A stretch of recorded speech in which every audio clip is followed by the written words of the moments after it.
Pupunta tayo sa likod ng aming bahay.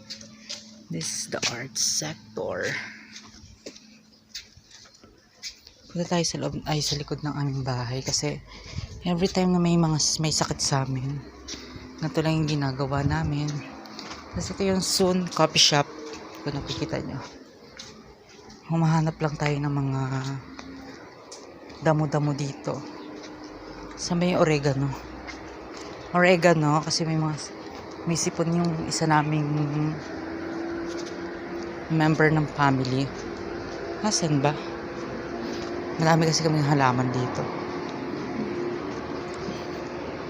Reko. Asan ba yung oregano? Hindi ko makita. Ayun si oregano.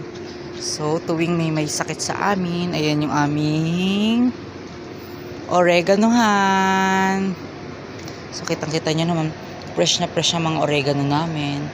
Fresh from the bottle of the sea. Ano ba yung bottle of the sea na yun? Laban sa karagatan, yun ba yun? So pipitas tayo ng bongga. 3, 4, 5, 6, 7. So malaking bagay po pag meron tayong mga halamanan sa ating kapaligiran. Puro po halamanan ng aming kapaligiran. So ayan. So ayan, nakakuha ako ng 7 dahon ng oregano. So ayan, lamig. Nagfa-fog po sa amin. So dito ako madalas nagbablog sa aming kataasan. So ayan yung aming mga, ayan. Tapos ano to? Ay, ano ba yan? Pandan? Hindi ko alam, hindi ko na. Tapos ito may mga ay, ano ba yan? Bonggambilya ata yan. Bonggabil. Bongavile. Ano ba yan? Tapos ito. So tayo sa likod. Ito kasi likod to, yung may kitchen kami sa loob. Kaya dito na kami nagluluto. Para, diba? So ito naman is, ito, ayan. Meron siyang lemongrass. Diyan ko siya ilalagay. So, ito tayo sa loob. Huwag nyo napansinin yung mga dumi na yan. Kasi sa likod yan.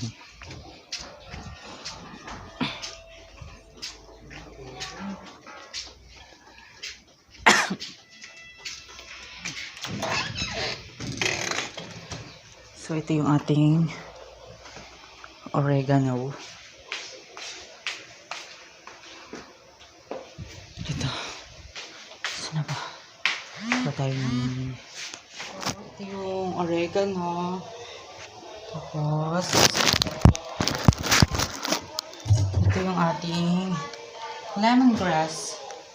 Ito is separate na gripo namin for, ito mineral water na to.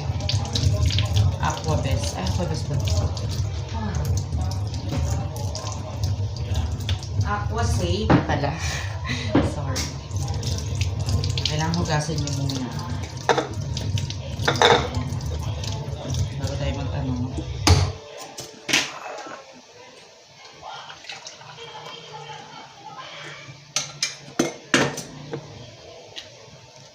Kasi ito kung papansin nyo, ganyan yung ano, mainit to ha, so ayan, ganyan yung ginagawa ko. Then, pigain nyo. Sa kanya ilagay. Mapiga po siya, init. Pigain nyo po, sa kanya siya ilagay. Ayan lang, simple instruction. Pwede na natin gawin ang ating home remedy na lemongrass with oregano. So, lagi nyo lang tatandaan, dalhin nyo rin to kasama itong ano. So, thanks for watching and let's go. Punta tayo sa taas.